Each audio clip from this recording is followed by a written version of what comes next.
very beautiful morning, at least here in Nairobi. I don't know how it looks like where you are, but I hope that it's good and beautiful as well, exciting. It is midweek, it is Wednesday, we're just about to get to Friday, so you should be excited at least.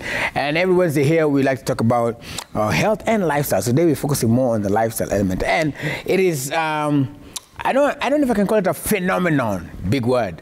It is something that is definitely growing in Kenya. It's been a focus of even this particular administration. A lot of focus has been put on it, that is, and also tax, by the way. There was a digital tax that was introduced. But, you know, whenever you're scrolling through your phone, you find a lot of content, and there's so many content creators. These days, all you need, basically, is this gadget right here. And they say you can make something out of it, make some content, but most importantly, make some money. That's where it's all at. And so we want to talk to content creators here this beautiful morning. Of course, ladies first. I'll ask you to introduce yourself. Hi, Willis. My name is Wanjiru Njenga. I'm a travel content creator based in Nairobi. I started as a blogger and then moved into like a digital content creator. All right. All right.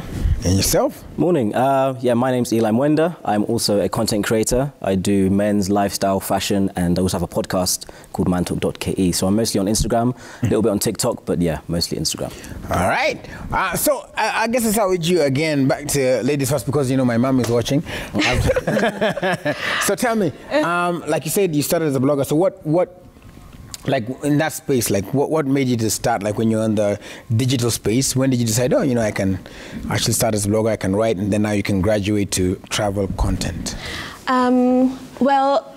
was right after, or rather towards the end of uni, when I was, I had joined a club called ISEC. Okay. So they help you travel. So you go and volunteer in different places of the world. So I went to Rwanda, and the trip, I took a bus trip, like a 28-hour bus trip to Rwanda, and it was really exciting, exhilarating. And when I came back, I really wanted to share that journey with other people who would want to also take up that that journey. So I think, yeah, that's how it all started. And then my content moved from written content to now I moved into Instagram to now more visual content, more photography and videography. So what was, like, when you were doing, what necessitated that move? Like, when did you say, like, okay, so I want to move now from written and I want to go now to actually do videos? Like, is it something you saw? Was it an inspiration? Was it just like, I want to try this field? What was the inspiration? I found that people related more to the photographs that I was taking. Okay. And because photos and videos really like create a more like, say, in-depth picture of what you're doing. So then I decided to now move from the written to, I joined Instagram and started now posting the videos and photos there, and people really resonated with our content. So I thought, yeah, this is really great, yeah. Yeah. All right. And for you, Eli, what was the beginning? Where did you start? In the beginning? Yes. So I moved to Kenya 4 years ago. Okay. And when I came here, I was doing business on the side, but then I didn't have a social life because I didn't know anybody in Kenya that was my age, because I was dealing with people that were much older. So I was posting online mostly to let my friends back home in the UK know that, like, Kenya is an incredible place. But through posting, people started to, like, follow me, because I was then posting fashion and I was also posting around the city, like how the city looks generally. Then as the following grew, then a few brands started to approach and say, oh, could you come to this event? Could you post this for us? Could you create something? And then my creative juices started flowing and my social life started growing at the same time. Yeah. So then I started paying way more attention to this. I remember it was a very funny time, because when you're telling your parents that, you know, I'm doing business, but I want to go into something that's digital, and they don't understand that. Yeah. I used to frame it that I was creating a CV, but like a digital CV. So that was my goal. I was like, let me make a good CV so I can get bigger brands. So that's how it started. It started just so I can build a social life, build like a social circle, and then it turned into a career like much later. Right. And I've only just gone full time 3 years later, as of this January. So that's been the thank you. That's been the time frame. Yeah. All right, and so even for you, like even that discussion, how did that go, like with your parents? Because again, even today we still have even companies that still don't fully understand the grasp of digital. So how did that conversation go? So I'm quite lucky. I have quite forward-thinking parents, right? But I think whenever parents are talking to their child about like what they want to do, they can only be informed so far. So I had to like pitch to them and explain it in depth so they can understand there's actually revenue here. Because if I just say I want to do something but there's no justification, then naturally if they don't understand it, they don't think I understand it, they'll say, don't do that, go do this. And also I think I was at an age, because I'm 30 now, I was in my mid-20s there, where they were like, I respect his decisions anyway, but I couldn't have just said it without having a proposal, like a backup plan, and like showing them that this can make X amount. And even this January, when I stepped away from like some of the family business to say I'm doing content, I had to say, look, I'm making this much now. I'm working with these kind of brands. I have like long-term partnerships. So for them, they feel a bit more relaxed when their son wakes up to go and shoot videos rather than goes to an office. Yeah. Because there's some money. Yeah, you have to make the money. Come on. That's what. Yeah, all right. Yeah. And so what is it like for you, Ajaero? Like with that conversation in terms of content, was it easy? Was it hard? How's that? Do you think people understand the space? I feel like people are now understanding the space more because of people like Eli and I. We've shown that it's a place where you can actually make a career. It's a space you can grow in and make money from, I guess. Right. Yeah, so... So now people are understanding it more? Now people are understanding it more. All right. And so even as you were doing, like in the initial stages, like do you even recall the feeling, like when you've now moved from blogging, you now have that video, excuse me, and now you've hit the send button, posted on, and now it's live out there. What was the feeling like? Were you scared? Were you like, were you refreshing every time to see the likes, the comments, the views? How was that experience like? I'd say that, you know, when you create content, it's close to your heart. Right. And when you share it with people, you're like sharing a part of yourself with them. So of course you want them to like it. And you know, of course you're nervous, like maybe people will you know, think a certain way. But then when you see people interacting with your content and leaving really encouraging messages, it makes you want to do more and like, you know, continue with your journey. Yeah, because you're helping them and you're also, you know, helping yourself. Yeah. Basically, yeah. All right. And for you, how was that like, you know, when you put out the first content, especially because you also moved here, you know, from the UK. So how was that for you when you put out your first content out there? Were you anxious? What was the feeling like? I think because I was putting content out before anyone cared and before anyone knew what my page was doing. So I was kind of used to that process of, you know, posting and it goes out, posting, it goes out. Naturally, obviously, when the audience grows, you know, there's more opinions out there. But I always thought to myself that, okay, it's quite a pessimistic way to think about it, but I always thought no one actually cares as much as you think that they care. So my thing was, as long as I'm giving them service that values them, if I'm teaching them, you know, this is how you can dress, if I'm talking on the podcast about something, then they're gonna enjoy it because it benefits them. But I found that if I'm making content to just be about me, then your audience doesn't care as much as you think they care, and you're not gonna have that kind of longevity. But even now, at the place that I'm at in terms of numbers and metrics, you still do, when you still post, you still go on your story, you refresh to see how many people, has that certain person looked at your story, you look at your insights, and then there's added pressure when there's a brand that also wants to see those stats. So it actually, I think where you tick the box is in the planning of it. So if you plan your content and you think, okay, this is what I want to give my audience, this is what I want to give the brand, then you're less nervous when you are posting it, but there's always going to be those butterflies, which means you still care the content, which is, I think, is a good thing. We get butterflies as well. Before they say 3, 2, 1. Butterflies. So butterflies are good. I guess it's part of the thing. And so for one of the big conversations, like you said, there are a lot of opinions out there. Have you ever encountered haters, trolls, like, and how do you deal with critics? Of course, there's positive and people who just, I mean, they just don't like you because you're you. They don't even have a specific reason. How do you deal with such? With haters? I think I've been lucky so far. I've not encountered, you know, like hateful messages or haters. Hopefully it won't come to it. I live in a delusional world, maybe it will never come to it. But I think if it does happen, I'm confident enough in myself to know that if someone says something hateful towards you, it's more about them, not you. Right. So yeah, probably deal with it like that. Yeah, so that's how I do. How about you? How do you deal with that? So there's a fantastic button called block. Yes. But I'd say luckily I don't really have that much, and I think it's again because the way I've approached it. Like I'm giving you something, and it's not so you're not forming an opinion about me. You're forming an opinion about the service I'm giving you. If it's like educational, or if it's I think maybe on the podcast side is where you get more opinions because you're talking for a long period of time, right? Yeah. So you put something out sometimes and it's misconstrued. But normally when that happens, I just realize that you can't please everybody, and that's okay. But if it becomes a personal attack that's got no objective, it's just I don't like you as a human, then I block. And there's also a button called restrict. Which is beautiful. Yeah. So essentially, I don't know if people are familiar. Like you can just make it, so they can't see if you've seen their message, and they can't comment. Their comment is not shown on your page. Right. So actually, so I think with restrict it works. They can see their comment on the page, but nobody else. No one else can see. So they're just talking to themselves. Exactly. Thank you. Yeah, that's exactly. I even found, by the way, that you can. So, like for example, on my page, what I've done is you can actually also from the comment section block certain words. Yeah, super important. So if you're being shamed in a certain way, you can say if anybody mentions fat, block. They can see that thing. If they mention divorce, like in my case, you won't see the light of day on my comments.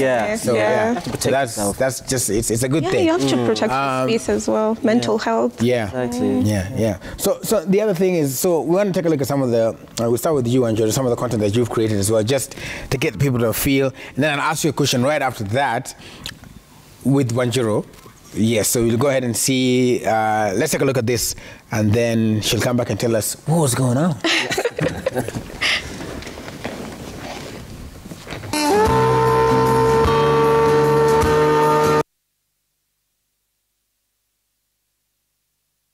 Did it hang? Okay. Ilifanya kuhang. All right. So I guess we'll try it. Is it okay? Yeah, no, yes. All right, let's go.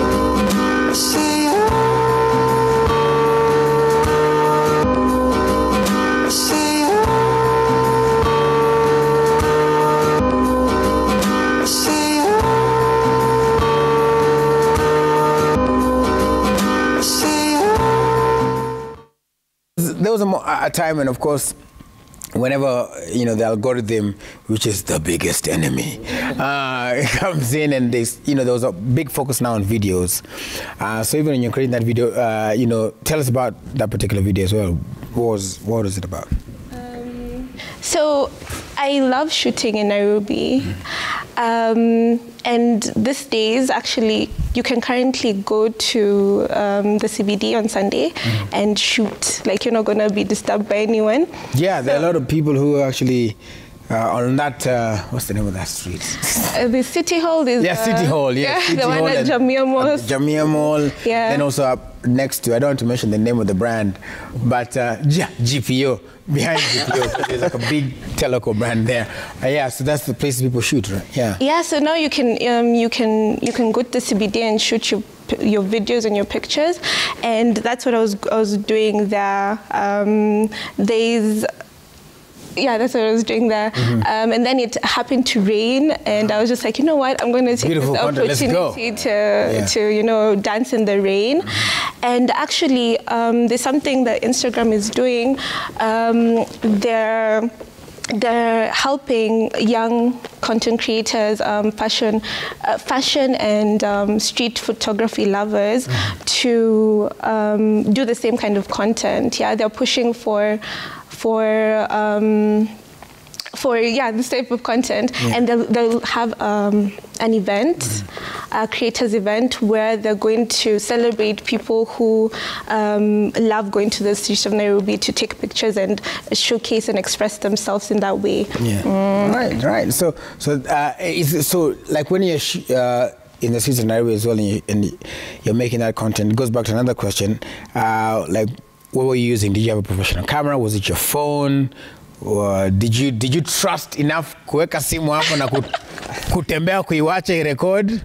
to leave it there? Like, what was the process like when you're creating content? What's your process? In the CBD, at least. In the CBD, funny story. I had a friend who has a camera, so we went with a camera and shot some stills, and then so we did the camera and my phone. So for the video, the one in the rain, I literally pulled them out of the car. I was like, "You're taking this video of me." So then they just used the camera, the phone. The phone. Yeah. So you can do both. It depends on what your goal is. Yeah. All right. And so for you, Ella, as well, this is a video you made as well. We're going to take a look at it as well. Let's take a look. Let's go shopping in Nairobi and find some drip in our city. So I went to Toy Market to find Sam, who has the best collection of Converse. I love plain white trainers. It's a great base for any outfit. So I went for these plain ones, did the try on, did the little dance, of course, and then we negotiated. I was very dramatic, had a heart attack, but we found a figure. I paid the man, and I was very, very happy with my pickups. So versatile. Now that that's done, it was off to the next location. So hopped in the car and we headed to the mall. So the theme is finding things I can wear over and over again, like this denim shirt. I do need a new one, so it was a fantastic pickup, and I wanted to match it with something also versatile, which is navy blue linen shorts. I love linen, I love shorts, so it was a win. Time to try it on. So this is how it looked. I put on a white t-shirt so it can match the white trainers. I think once the Converse are on, it's going to pull this look together. Threw the items in a bag, and now to the car.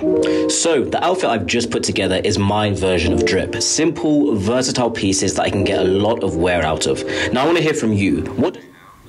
Right, so that's it.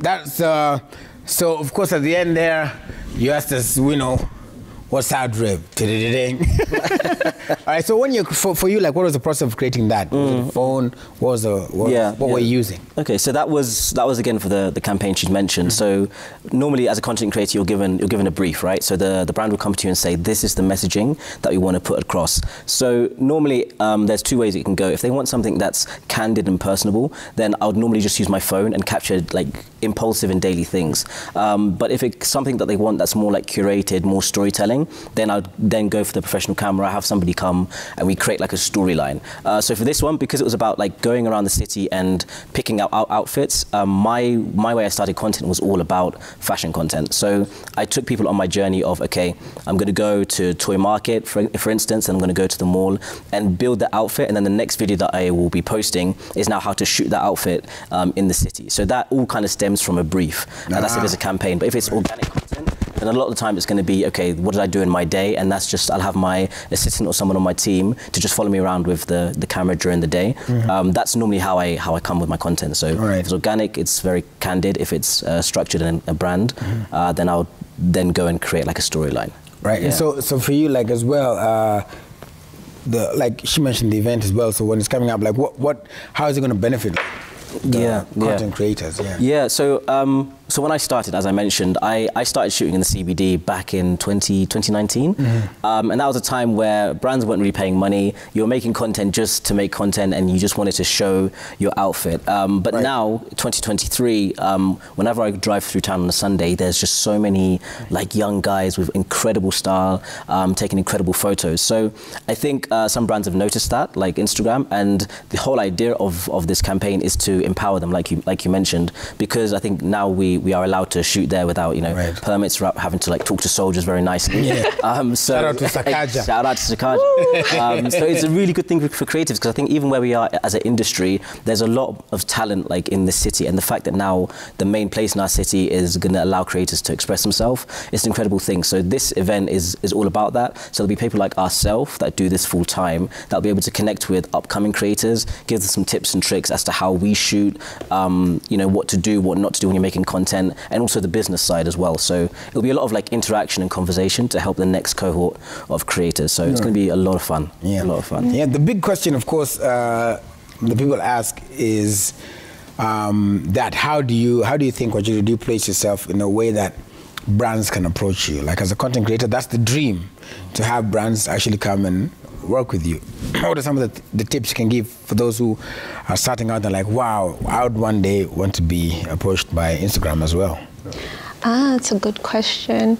I think for starters, you should you should be authentic, be yourself, and share your interests. And then as you're sharing your interests and what your passions online, you'll gain that audience. And as you gain the audience, and keep on posting things that resonate with them, these brands will come. And also if they take a while to come, you can always approach them as well. Yeah. You know, take that step. Yeah. So don't just sit back also, you kind of be proactive. You have to also be proactive. I'll just wait for that, yeah. And so, and even for you, like, because there is the patience in growing the audience, right? Because, I mean, there are those who probably are, lucky, maybe they just put some content and it went viral. But even after it does that, there's something that you need to do with it, because you can't just like, okay, we are viral one day, what are we doing tomorrow? So, like, in terms of the journey, maybe explain to the people, you know, I don't say how long does it take, but what is the importance of patience when growing the audience? Maybe you like it? Oh, yeah, go ahead. Okay, yeah, sure. Okay. So, like I said, I've been doing it since 2019. In terms of, I think the number one thing in terms of algorithm, in terms of brands appreciating you, is consistency. Okay. And sometimes it's hard to be consistent when it's a creative journey or creative job. So what I do is I think of myself in a boardroom, and when the brands sit down, they say, okay, we have this campaign, and they line up all the influencers. What's going to make them say, let's take Eli for this campaign? And they're going to naturally all pull their phones out and look at their page and say, when's the last time he posted? What's he done for other brands? So that's why the consistency is so important. On the numbers aspect, when it comes to the algorithm, it rewards consistency as well. It rewards you putting out reels regularly, putting out photos. Now, to become consistent, what I normally do is I have pillars of content that I like to put out. So I look at my brand as a whole. Things I like are fashion, things I like are the podcast, and just general fitness and lifestyle things, including travel. So I look at my page, I say, okay, in a month, if I have 4 pillars, how do I hit all of these pillars? And so that gives me some consistency, even if there's no brand that wants a video. Right. So after doing that for a long period of time, when the brand comes to your page, they'll say, okay, he's made travel content 4 times this month. Travel doesn't have to be like expensive and go out. Like even just travel to your nearest cafe. I tried this new place, I went to the park. They look and they say, okay, I want them to do something he did organically now for our brand. So now when you've created your brand around your pillars, you'll find that the brands that you like will also come to you, because they'll say, I want a fitness video, I want a travel video, I want a fashion video, and that's things you like doing anyway. So create the pillars so that when you're in the boardroom, they can say, okay, there's 3 videos of travel, I want to plug into something like that. Right. Then the tables kind of turn, you end up actually having a lot of clients, and then now the organic content does become less. So when you're now in that position, it's a case of how am I still gonna put my organic content in between the ads? So again, your audience doesn't just think, well, I'm just here to sell you things. Right. So now it's striking that balance afterwards. Yeah. So that's, the name of the game is consistency. So you don't have to also end up looking like the yellow page. Exactly, yeah, not every day. Buy this, go ad here. page. Yeah, use my code, you know?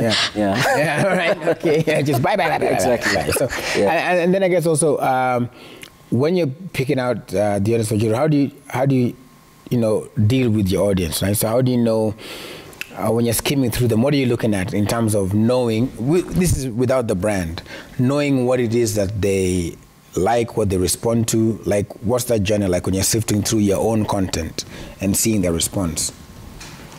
For me, what I normally do, first of all, I try and interact with my audience as much as possible. So you ask the questions on, like, you can do like Instagram stories, you do like the polls and whatnot. You find out what they're interested in, and then also checking your insights, see what content has done better, which content is struggling. Like with the content that's doing better, you try and do more of that. Right. Yeah. So that's. So you have to kind of look at what they're responding to as well, right? And so do you do the same? Yeah, I think it's because you'll always have to create reports, right, for a brand afterwards. So it's a case of going back and saying, how did this perform? I don't know about you, but every time I do, like, I wouldn't call it low effort, but just candid content, it seems to do better than when I sit down and I really plan everything. Oh, yeah. Yeah, so it's a case of trying to balance, like, am I going to be really creative, or am I going to just let my audience in to, like, the day in the life, very candid stuff. And a lot of the time, the audience just wants to see you as a human, and as long as within that reel, there's something they can take away from. Okay, maybe you've taken a day in the life and you've dropped a nice restaurant in there. So you've, like I was talking about giving value, you've given them, like, some value, and they're also seeing you in a candid way, so they'll respond to that. And then it's a way of now also altering that if there's a brand that wants to plug into it. Right. So it's a case of always going back, looking at your statistics. Instagram is very good with that. You can literally look at, now they have how many watch hours you have, how many likes, demographics, etc. So it's easy, like you mentioned, to look at what they've liked in terms of the numbers and just sort of double down on that. Yeah. So definitely we have different social media platforms that are coming up as well, but generally, what role do you see, social media playing, like Instagram, in like content creation in Kenya, like in the future? What do you think, Wanjiru? In the future, if I think about that, I feel like Instagram being such a creative hub, I feel like it will go towards more maybe virtual reality, like it'll have more features about that, or AR, that will make people's experiences more immersive, like when you see, yeah. No, it's, I never thought. You feel like? My mind was like, whoa. Yeah. What does that even look like? Like AI it'd be so cool. Yeah. Like attending somebody's live virtual reality. Yeah, virtually. Yeah. Like, a lot more scary. live I'll be honest. It's a little bit scary. What do you see? Like, what do you see today? Instagram in the future. I feel like they're just going to keep adding new features. And I think the good thing is, like you mentioned, other social media platforms, I think whenever there's competition, it makes everyone up their game. So I think when other platforms come in, when, like you mentioned, AI, which is such a good point, when AI starts coming in, Instagram is going to have to kind of adapt. And then because we've got a new cohort of like, Gen Zs, I see them really doubling down, and people that are like 30 like me are going to have to go and learn how to use these kind of things. But I see it becoming just more of a smoother platform to use. And I have a feeling in terms of, like in Kenya specifically, myself going full-time in January, I've realized that you can make a living from this career. You can literally pay your rent, you can help your family, you can do everything if you really double down on the craft. So I see a lot more really, really talented young people using the platform to like change their life, change the lives of the people around them, and also enjoy creating while they're doing it, because brands are more susceptible and the platform is growing. Like they're doing campaigns with people like us now, so it's a good thing. So now, like you mentioned that, just to jump on that point again, you said, like now you're actually, like you said, you're from January, now you're doing this full time. Yeah.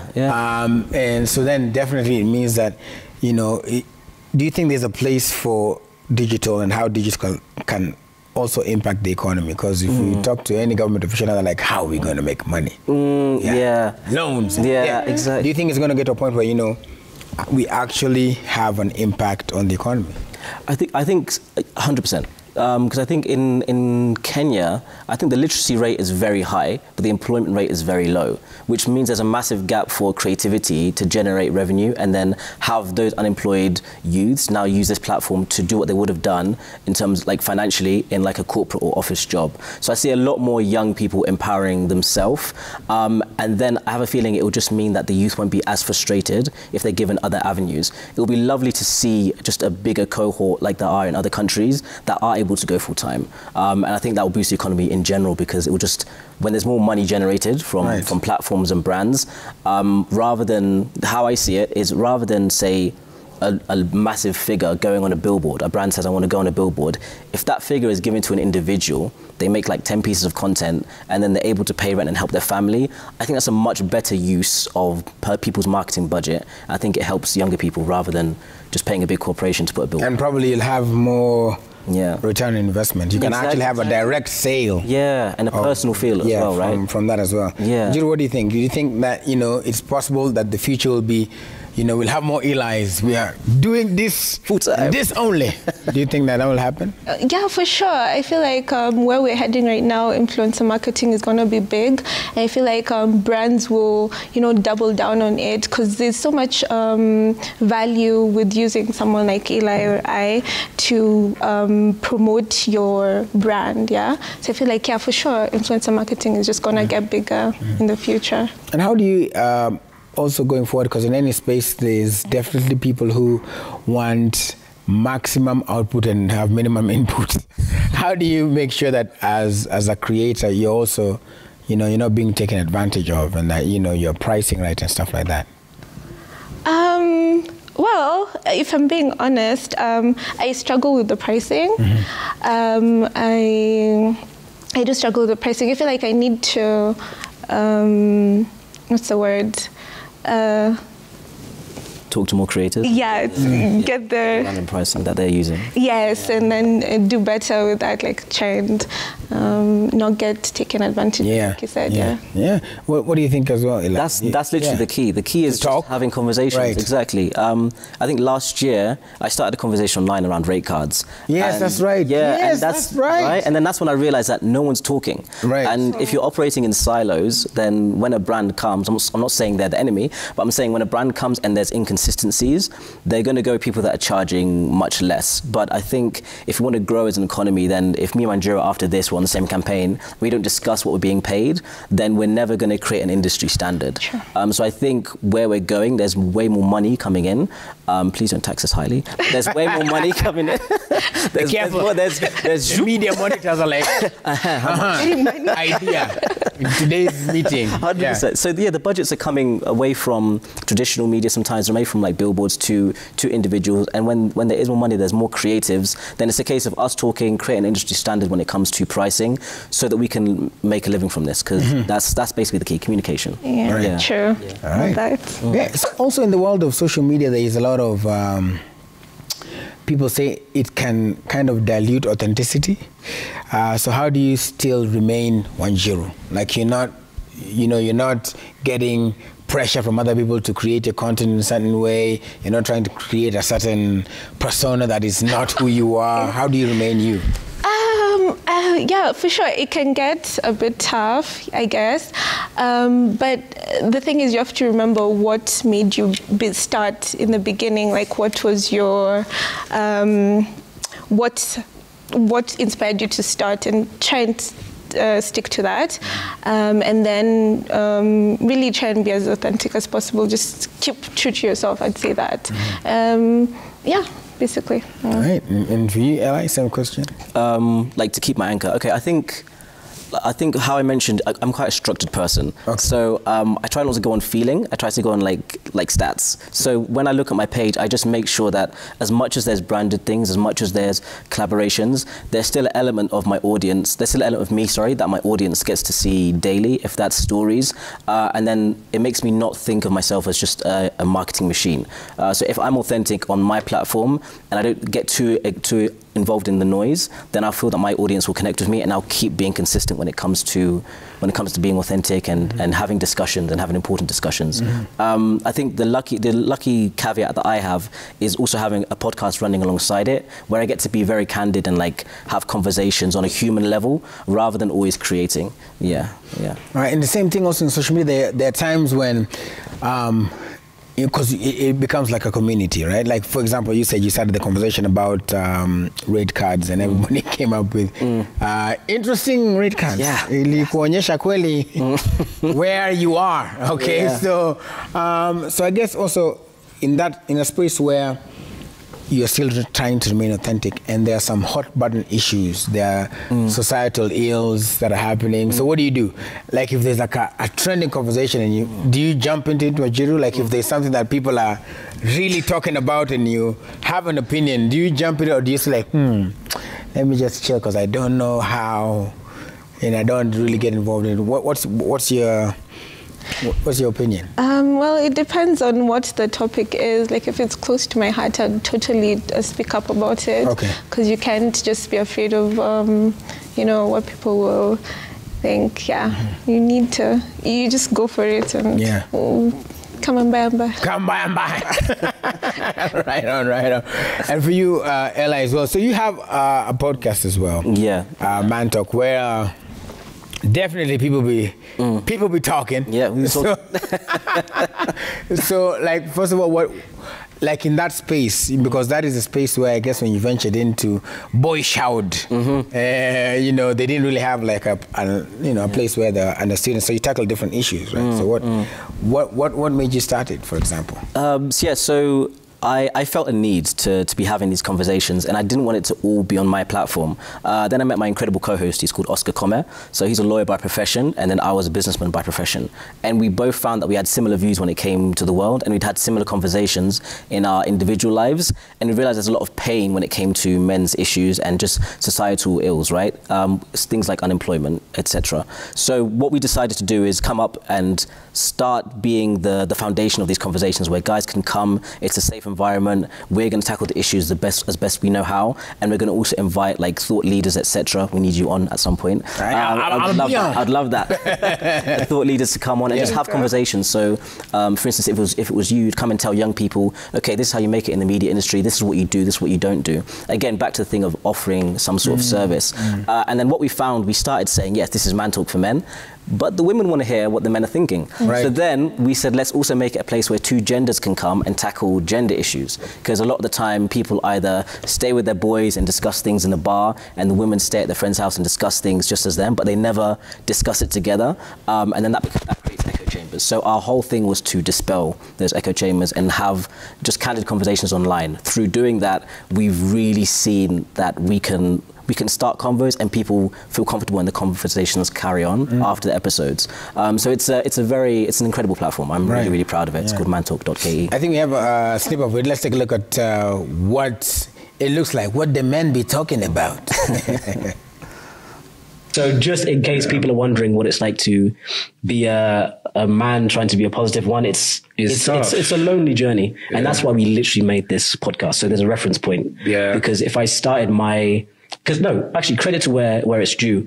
When I was doing all of my self-development, etc., it was listening to other people that had got there before me that was now giving me positive messaging, reading books, finding virtual mentors. So that's what kind of paying forward I hope we're doing with this. And that was the whole purpose of the episode. It's to stir conversation. It's to be wrong at some point. We might have been wrong at some point. And it's to at least put it out there so then somebody watches, forwards a certain section and says, have you thought about this?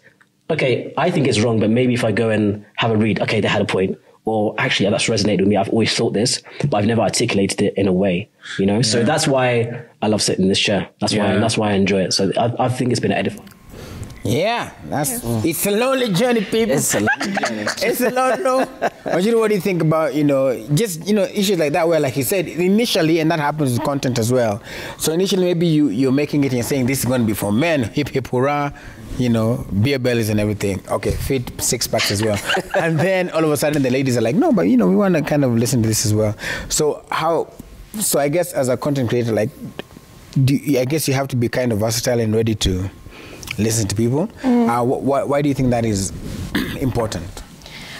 Because you're creating this content for them. So if they give you some pointers, like would want to see more of this, you have to listen, because you're like a vessel, So you give them what they want. All right, we give them more of what they want. Give the people what they want. Yeah, except taxes. All right. So again, just maybe as we wrap it up, maybe you can remind people about the event that's going down on Sunday. Yeah. The drip in the city. Yes. Go ahead. So basically Instagram have recognized, like we said, like Wanjiro said, that there's creators that are in the city and they're really trying to push the industry, push the platform and just get creative. We've got I've seen some of the young guys doing it. So Instagram has seen that as well. So they want us to all come together on this certain day. So people will be invited and then we're going to come together and share tips, share insights and then create together. So I'm very excited to be able to talk to guys that are 16, 17, thinking about this being a career. And then give them tips, and then there'll be photographers there that can also give you industry tips when it comes to taking professional pictures. So you've got that whole cohort of people together discussing, which we were saying it's all about like having conversations and working together, because that's how we grow. So a really, really exciting event called Drip in the City, mainly about fashion, but also just about content creation as a whole. All right, and shooting in the city as well. And so, of course, there's somebody who's watching. I think that would be your camera number 2 there. There's a person who's watching right now. They want to start content. They probably have a phone and an idea. What would be your advice to them? You look right into that camera. No pressure. So my advice to you, if you're starting out and you just want, you want to start out in this journey of content creation, I'd say, I know it's been said so many times before, but just start where you are. If it's with your phone or with your mom's phone or with your, just start where you are and be true to yourself. Like, just focus on the things that, bring you joy and the things that inspire you. And, you grow from there. Right. All right, Eli, same. Oh, me as well. Okay. Yeah. Okay. The first thing I would say is don't expect it to be easy. It's like any career. It's going to be good days and bad days. Even though you're creating it something fun, there's a lot of admin, there's a lot of business, there's a lot of negotiations that happens on the other side. So I'd say the internet is an amazing tool, an amazing resource. All the information you need is out there. So equip yourself so that when you're going to brands and you're trying to make this a career, you know what to be charging, you know how to be structuring your content. And then with all that in mind, the name of the game, as mentioned, is consistency. That's how brands will see you. That's how you'll make this a career. But it's not going to be easy. It's like any other job. But the reward of waking up every day and being able to create content and then pay rent is incredible. So it's worth it. Yeah, it's incredible to pay rent. Come on now, we have to live. The phone. We have to live. It's absolutely amazing. Well, I'd like to say thank you so much for taking time to come through. We appreciate it. Keep on doing what you do. I hope both of you continue to evolve. I mean, the thing about the digital space is that it's not in any four walls. It's like just an open space. So growth is, you can grow as much as you, like you said, you're consistent, you can grow. So wish you all the best. If there's any way we can help, as always, we're right here. We're right here. Thank you for having us. Yeah, so to remind them, in case somebody's just joined in and they're watching, your social media handles and where they can find you. Go ahead. Okay. So my social media handles are on IG, Wanjiru_Njenga. On TikTok, Wanjiru. _Njenga, and you can find me also on my blog, wanjirusworld.co.ke. All right. I only have two. I'm Eli Mwenda on all platforms. Eli, just E-L-I, Mwenda, M-W-E-N-D-A. And then my podcast is called mantalk.ke. That's on YouTube, Spotify, Apple Podcasts, everywhere you can find your podcasts. That's where I am. All right. Well, thank you so much. Make sure you follow them, learn some tips, and keep on dripping. Some tips and some tricks. But like they've both said, definitely, even if you've listened to this conversation from the time we started, it's definitely a journey. It's there's a lot of stuff that goes in the background. There's a lot of planning. There's consistency, and there are the normal ups and downs. But hopefully, and as the government is watching, or those who are monitoring already, tafadhali continue to make the environment more conducive for content creators. Tusipigane sijui mtu amepiga picha tao anashikwa mara tunajibizana kwa tweet. First of all, it's free. Preach. It is free to shoot and film in town. So tafadhali, Sakaja amesema tuko na tweet, tutatembea na tweet kama later. We'll be with the tweet as well. Na ukituletea shida, tutamtweet na ataona. And even if you have shiny new vehicles, hatutaki kuwa ndani yao. So keep on experiencing. And even if you're in Mombasa, I don't know what the rule is there. Don't go and use me, but most governors in any county basically should make sure that content creators are having an easy time so that we grow our economy. It should not be neglected. It is the future, and it is here. Till tonight, Man City plays Real Madrid. Sitasema ni timu gani na support, but I'm just saying it will be easier on us at the FA Cup as Manchester United if someone sails through to the finals. All right, tomorrow is Thursday. We are eating, we are cooking right here on Daybreak with some cooking tips. So I'll see y'all then. Enjoy the rest of your day. Successful people look like you. God loves you and that will never change. Peace and love.